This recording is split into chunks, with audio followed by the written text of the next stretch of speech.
விவசாய சொந்தம் அனைவருக்கும் வணக்கங்க. விவசாயி ஒருத்தர் மீன் அமிலம் தயார் பண்ண 40 நாள் ஆகுதுங்க. குறைந்த நாட்களில் மீன் அமிலம் தயார் பண்ணலாமா அப்படின்னு சொல்லிட்டு டவுட் ஒன்று கேட்டிருந்தாருங்க. அவருக்காக இந்த பதிவுங்க.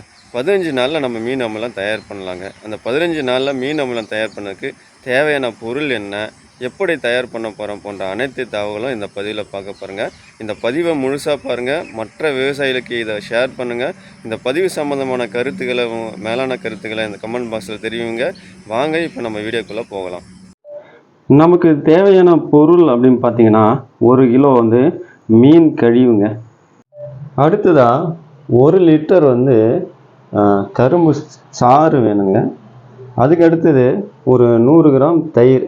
இந்த தயிர் கவனிக்கும் போது பசு மாட்டினுடைய தயிருங்க, பாக்கெட் பால் தயிர் இருக்கக்கூடாதுங்க. அதுக்கடுத்தது பார்த்தோன்னா நமக்கு ஒரு பிளாஸ்டிக் குடுவை வேணுங்க. இது போல் ஒரு மூடிய குடுவை வேணுங்க. இது தாங்க நம்ம 15 நாளில் மீன் அமிலம் தயார் பண்ணதுக்கான ஒரு தேவையான பொருட்கள். இது தாங்க. முதல்ல அந்த காற்று புகாத அந்த பிளாஸ்டிக் டப்பாவில் நம்ம 1 கிலோ மீன் கழிவை கொட்டணுங்க.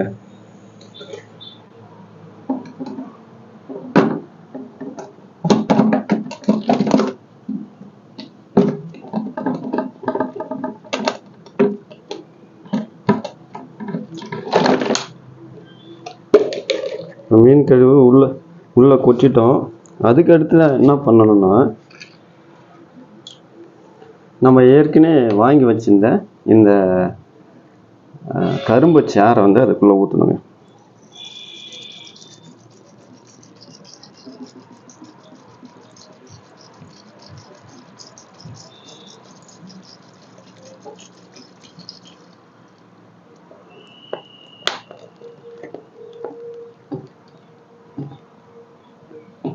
அடுத்ததான் தயிருங்க.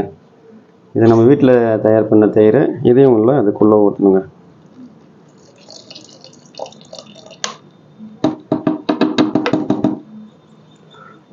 இதை 3ஐயும் ஊற்றிட்டு நல்லா மிக்ஸ் பண்ணணுங்க. மிக்ஸ் பண்ணிட்டு தான் அதுக்கப்புறமா நம்ம அதை மூடி வைக்கணுங்க.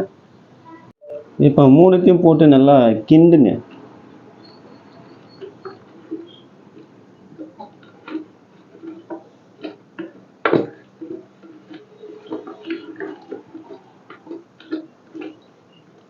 ஓகே, இப்போ கிண்டாச்சு. இப்போ தான் முக்கியமான என்னென்னா, டைட்டாக மூடணுங்க. காற்று போகாத அளவுக்கு மூடணும். இப்போ மூடியாச்சு. இது என்ன செய்யணும்னா, நாயோ இல்லை பூனையோ அதை பார்க்காத அளவுக்கு நம்ம உயரமான இடத்துல, அதுவும் நிழலில் வச்சுனுங்க. 15 நாள் கழித்து நம்ம திறந்த பார்த்தோன்னா அதில் பழ வாசனை ஒரு திரவம் உருவாகிருக்கும். அதுதாங்க மீன் அமிலம். 15 நாள் முடிந்ததுங்க. இப்போ நம்ம டப்பாவை திறந்து அதில் இருக்கிற நம்ம மீன் அமிலத்தை தனியாக பிரித்து எடுக்க போகிறோம். அதில் சில கழிவுகள் இருக்கும். அதை நம்ம எடுத்து தென்னை மரத்துக்கோ இல்லை பூஞ்செடிக்கோ நம்ம நோண்டி அது பொடிச்சலாம். திரவமாக இருக்கிறத எடுத்து நம்ம யூஸ் பண்ணிக்கலாம். இப்போ வாங்க நம்ம அந்த பாட்டிலை திறக்கலாம்.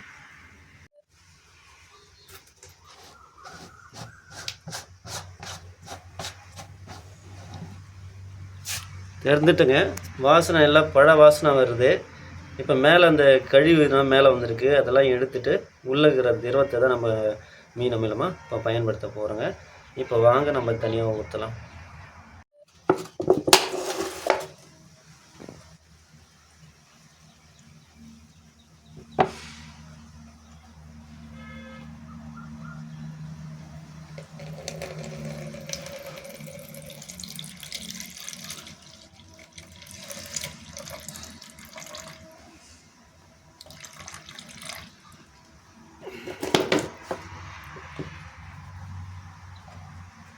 இதாங்க மீன் அமிலம்.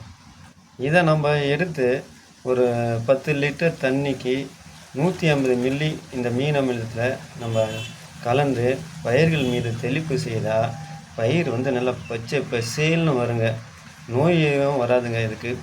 அது மட்டும் இல்லை, ஏக்கருக்கு இது 1 லிட்டர் பாசன நீருடன் கலந்து கொடுத்தா பயிர் நல்லா வளமாக வளரும், அதிக பூக்கள் வைக்கும், மகசூல் அதிகமாக இருக்கும். குறிப்பாக காய்கறிலாம் பார்த்தீங்கன்னா ஷைனிங்காக இருக்கும், டேஸ்ட்டாகவும் இருக்கும். இந்த மீன் அமிலம் பயன்படுத்தினால நமக்கு டபுள் பயனுங்க.